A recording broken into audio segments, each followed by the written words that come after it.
5 times in a second. Well, much better job defending, understanding that that's a huge part of how Jalen Brunson wants to get his points in the second half. But on the other hand, the Warriors were getting fouled and getting to the free throw line. So a good job by them getting that avenue going. Yeah, Warriors with 15 free throw attempts in the second half after only attempting 4 in the first half. They were 4-4 in the first half. They finished 15 of 19. The bench points, the Knicks had 15 at the half. They finished with just 9 in the second half for a total of 24 points. So they limited that and then limit the threes. The Knicks is 8 of 33. Remember, they got one of the best three-point percentages in the league. Shot just 24% from the three-point line tonight. Yeah, they don't take a lot, the Knicks, but they make a high percentage. A lot of those are Karl Anthony Towns pick and pops who did not play tonight. But the Warriors at halftime were struggling from 3. They wound up being a plus 15. They made 13 threes to the Knicks 8. Huge factor. But the combination of the made threes, the made free throws in the second half, and then taking care of the basketball. And they all kind of tie together, all kind of connected in some way, but points off turnovers, the Warriors win again, 23-12, a plus 11. So these stats, since Jimmy Butler has arrived, are glaring. It was a huge glaring need for them, and Jimmy Butler has addressed all their weaknesses. And a plus 15 when it comes to fast break points, Fezzi.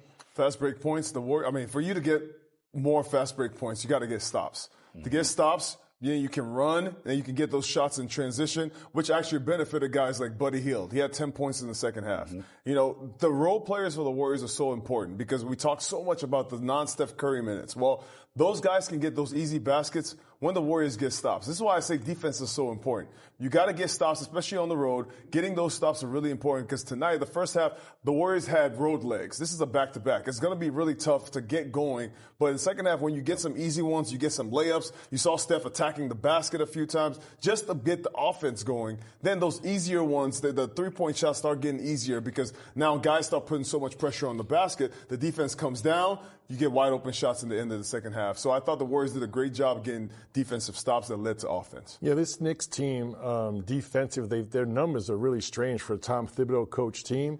But the one thing I noticed tonight with the Warriors did a great job of just advancing the ball with the pass. You know, we mentioned earlier, Buddy Hield got 2 direct one-pass catch-and-shoot threes. Guy Santos was left open on the three-point line. So the Warriors really got open looks all night at the three-point line. They didn't make many in the second half, but the first half, the second half, they go 8 for 14. Mm-hmm. Same looks, as Festus said, but they kind of got regrouped. But the fact that this team now does not rely exclusively on that three-point shot, I think gives them confidence that we're going to keep playing. Yep. If those shots there, we will make them, but we don't have to make them. We're going to get free throws. We're going to make some points in the paint with Jimmy Butler. So a much better balanced offensive attack now since Jimmy Butler has arrived. And the Warriors outscored the Knicks 67-47 in the final 2 frames. Outscored them in the fourth quarter 32-21. But you brought up something, Mully, and we're going to flash it back to Madison Square Garden when Grandmama, we saw him on the screen next to Stephen Curry, Eastern Conference Finals. Mully, you did it to yourself. I did. You did. Okay, this is my guy Antonio Davis. Where's the foul? They called this a 4-point play, Fezzi fell. Woo! And the guard went crazy. And the Knicks would advance to the NBA Finals. Where's the foul, Fezzi? Foul. Can't touch Where? it. What are you, MC Hammer? Can't touch this? What, you want video now? Now you want video. We have video. Look at it. Where's the foul? Don't worry about the video. There is a foul. This guy's a Knicks fan? This guy's a Knicks fan now? I saw something tell you. Spike Lee Jr.? Right? Yo, just because he had Spike Lee on FaceTime, relax, dude. Look, he touched the elbow pad. Now you want to look at the video. Wait. Hold on. Here's the video. I thought you don't have to look at the video. Tone, good defense. Oh, my God. You know what? That's great defense by Antonio Davis. Thank you, lives in Oakland, Antonio. California. Antonio, you know I love you. You know, it's funny. Foul. Hey, when Jeff Van Gundy, because Jeff Van Gundy was coaching, I think, this game. Right. Was he? I think he was coaching. Okay, so when he was with ESPN, I'd always say, the greatest play you ever drew up was that hokey-dokey fake 4-point play for Larry Johnson, Grandmama. Hey, everybody who's watching, I hope you understand that this is the losses that we have as players. It sticks with us forever. This is a play from what year was this? 1999. You see how high you know what? Yeah, it pisses me off. What pisses me off more is when my partner's over here defending Larry Johnson. I'm not defending him. Antonio Davis, I got your back. Antonio, when you're back in town. He's watching. He watches. Fezzi fell. He ate all the restaurants. Your fellow bit. Get on him. Oh, No, It's you not a foul. You can't put the bigs against each Spike other. Lee Jr. over here, man. I don't know what he's doing, man. I'm on Team Antonio Davis. I'm not messing with the Davis brothers, man. You're out your mind, man. I love that Moe's still getting hot about this. That pissed me off. That's not a foul. That's not a foul. I'm just messing with you. You just want to get me going? Antonio's going to show up at the gay house one of these days, man.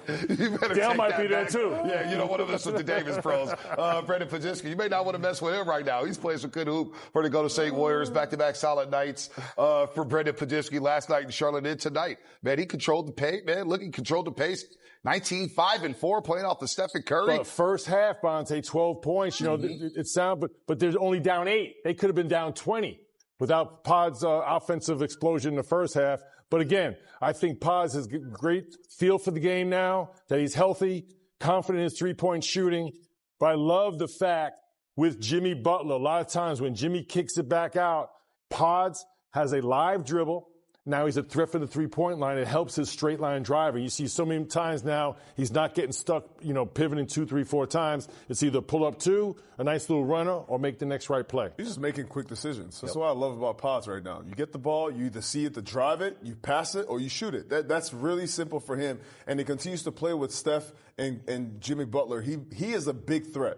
He's a guy that makes that thing run because now you can get Steph off the ball. He's a ball handler. He's a guy that can play pick and roll with any of the guys. He can play pick and roll with Steph. He can play the pick and roll with Jimmy Butler or Draymond Green. And his ability to make those quick decisions is going to be really important. His 12 points in the first half, really crucial because those points came in the paint. A lot of those came in the paint. He was attacking. You saw that huge floater against the big, a 7-footer.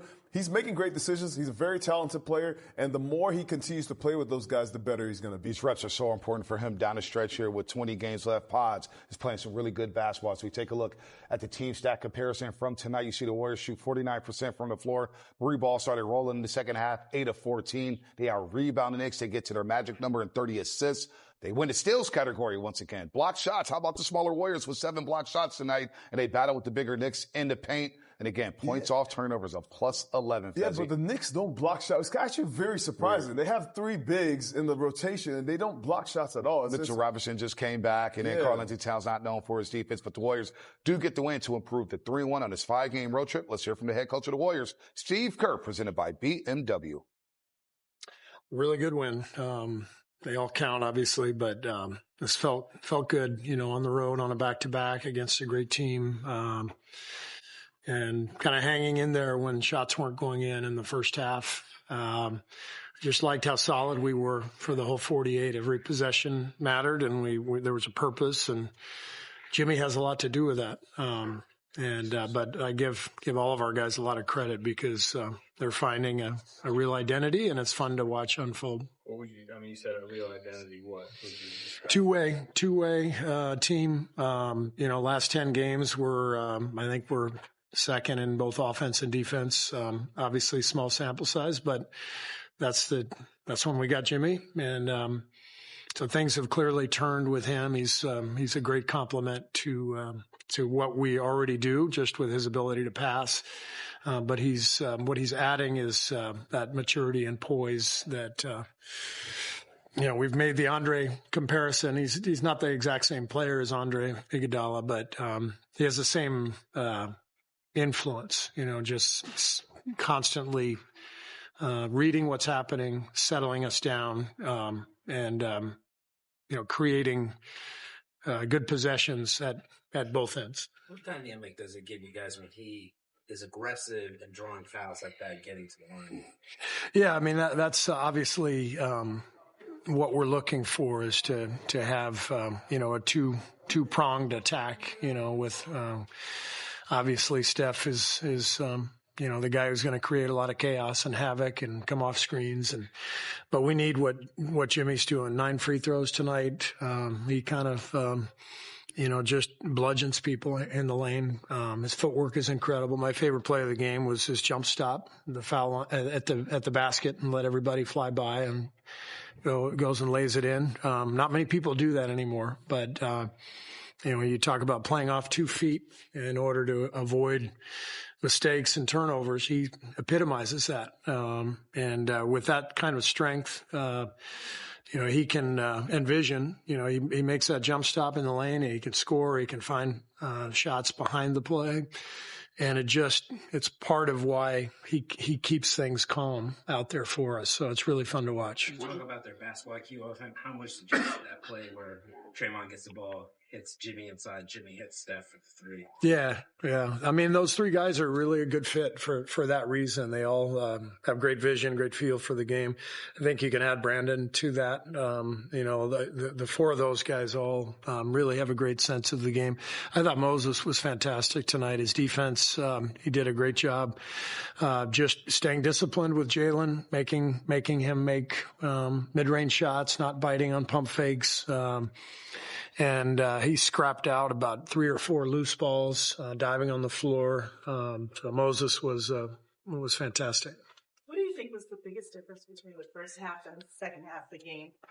Honestly, the ball finally started going in. I think we were 5 for 23 from 3 in the first half. We had plenty of good looks, but we stayed with it. And everybody who stepped on the floor competed and was solid, and we kept having good possessions. But the second half, the ball started going in. I thought Buddy's stretch at the end of the third, early fourth was really an important part of it. Have you had conversations? He's right about that. Buddy Hield for the second consecutive night, late in the third quarter yesterday against Charlotte, back-to-back three-pointers. Made one early in the fourth, 28-12 run, blew that game open. Buddy Hield with the three before the third quarter buzzer. He ends up with 15 points, a crucial 15 off the bench. And so you get Buddy, you get Moody, you get Pods playing well alongside Jimmy, Draymond, and of course Stephen Curry. And it's scary to think, Fezzi, that this team's going to add Jonathan Kuminga at some point. Yeah, Buddy's role for the Warriors is that, it's the reliever. When you have Steph go to the bench, he is the three-point threat. He comes off the bench, he comes into the game, and his job is to hit those shots. And the way to get him going is, you got to get him some shots, some good looks in transition. And once he gets hot and he gets going, then the barrage comes. But you got to find ways to get him easier shots to start the game. I thought the second half the Warriors did a better job. We talked about them getting stops, getting defensive stops. It starts with that. Then they come down on the decision-making. They have all these playmakers on the floor at the same time. Guy Santos on the floor with Brandin Podziemski, with Draymond Green, Jimmy Butler. And these guys together were getting the ball right to him when he needed it and when he just in time on target, and he was able to knock those shots down. Yeah, Buddy Hield made the biggest three at the end of the third quarter to put them up 1. We know what the stat is when they're leading by 3, so that winds up being a huge shot. And to me, he's like a middle reliever. So we talk about always connecting the offense to the defense, and we joke around which was more important. They're both connected. Right. Now you have a much better feel as a team, and your identity is being cemented connecting those non-Steph Curry minutes. It's really Jimmy Butler as the playmaker, and then players playing off him, Buddy Hield being one of them. But all of a sudden, those non-Steph Curry minutes have been solidified. I think they feel much better about those the rotations that Steve Kerr rolls out there. They're going to get good looks. The fact that Jimmy Butler is going to really calm and organize the half-court offense helps their defense. Mm-hmm. And then so we saw those crazy stats when they're leading after 3. So that's a combination of playing well when Steph's off the floor and either keeping the lead close or having the lead when Steph comes back in the game. Now you got Jimmy and Steph to close it out. And as Steve said, they're so polar opposites, it really keeps the defense on the heels because you're chasing Steph all over the floor. And there was a point in time when you didn't have to worry about inside. Right. But now you got Jimmy Butler inside, Steph outside. Now you can do a good job on both of them, but then there's going to be someone else open on the floor. And I think those other players have been much more aggressive, and they feel real confident now because their roles have been so much more defined since Jimmy has arrived. Just give a quick shout out to the bench. Bench ball! There it is. Everybody. That's Buddy Hield. Yep. That was Guy Santos, Quentin Post coming off the bench. All those guys deserve a shout out because when we talk about the non-Steph Curry minutes, that's the guys that you put in the game. They got to get stops. They got kept the game really close for Steph to come back in the game. And when you give Steph that rest, you know what he can do at the end of the games. And you've seen points in the season where Steph had to play a lot of minutes. Yep. He had to take a bunch of shots. And though that's not an efficient Warriors way to play. So right now, the way the Warriors are playing, moving the ball, sharing the ball, but also having these amount of minutes where Steph can play, he can go out to the sidelines and rest and come in and trust the bench to do their job. That's a successful style that they can trust in the playoffs. But don't you guys feel like, whether it be Buddy Hield, Guy Santos, GP2, up and down the lineup, they're playing to their strengths. Right. Buddy Hield, for the most part, is going to get open threes. Guy Santos is going to be cutting to the rim. GP2 playing the dunker spot. Right. So they're all playing to their strengths because Steph and Jimmy Butler has it lined up where your role is now ultra-defined. Just go out there and do exactly what you do best. Yep. Steve Kerr will plug in the right plays at the right time. Yeah, we haven't seen too many lineup changes since Jimmy Butler has come aboard for the Warriors. But tonight's Toyota